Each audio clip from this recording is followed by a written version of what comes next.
My name is Dr. Joseph Emonua.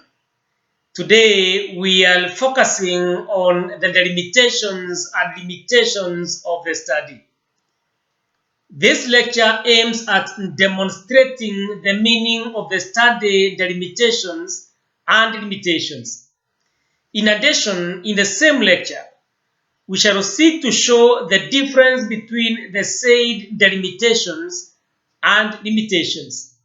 To that end, on the one hand, stating the research delimitations refers to the definition of the limits of the study, which means the drawing of the specific boundaries allowed it. Illustratively, this can be simplified as fencing allowed one's study. For instance, the researcher can clearly mention the set research objectives, research questions, variables, target population, and so forth. Herein, what is unmentioned is considered excluded. It is also necessary to give the rationale behind that decision. In a research proposal, the aforesaid drawing of the boundaries allowed the study unveils what the involved study will exactly include and exclude. But in the realm of the finished researches, the drawing of the boundaries allowed a particular finished study involves stating what the said study specifically included and excluded. As mentioned earlier, it is also important to give the rationale behind including and excluding certain elements. Stating the research delimitations helps the researcher to discard any academic emotionalism which can tempt him or her to focus on anything that appears related to the involved study.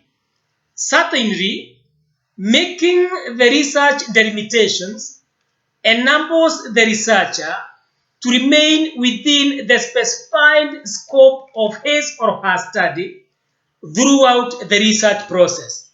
Strictly, the study delimitations aim at narrowing the research scope. For instance, the aforesaid scope may focus on specific variables, specific participants, and specific sites. The same scope may also be narrowed to one specific research design, such as ethnographic research design or experimental research design. In this context, therefore, stating the study delimitations enables the researcher to attain a sense of direction. The researcher remains focused during the adherence to the set research process. On the other hand, the limitations of the study are the factors that may affect the outcome of the study, but the researcher does not have the control over them.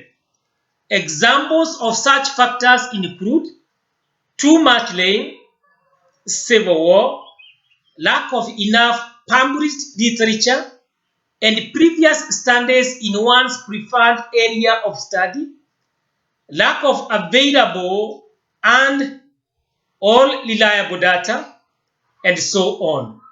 In his or her research proposal, the researcher should explain the research limitations and therein show what he or she will do in order to lessen their severity and minimize them throughout the research process.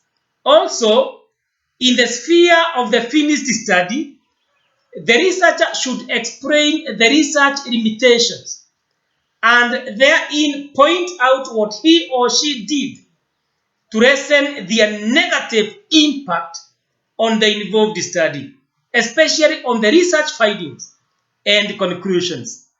Overall, the study limitations are the shortcomings conditions, or influences that cannot be controlled by the researcher.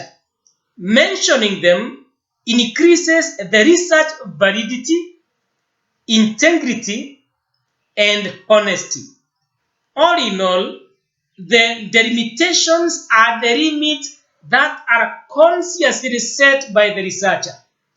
The said delimitations are concerned with the definitions that the researcher decides to set as the boundaries or limits of the study so that the research objectives do not become impossible to achieve.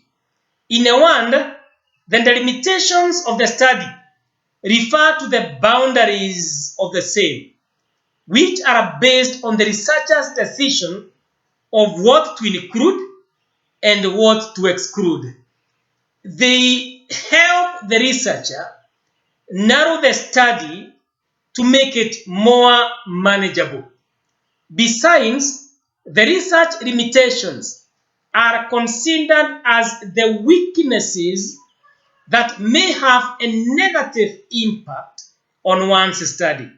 Note that the involved things are out of the researcher's control.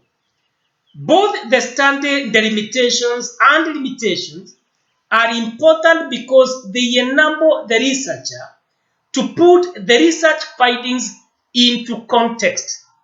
Additionally, although they explain how the study is limited, they increase the credibility and validity of one's study. Also, mentioning the study delimitations and limitations is an important opportunity to make suggestions for further research. Thanks for listening. For more research information, buy and read my ebook that is titled Basics of Research and Academic Writing, a textbook for research students and lecturers. Bye for now.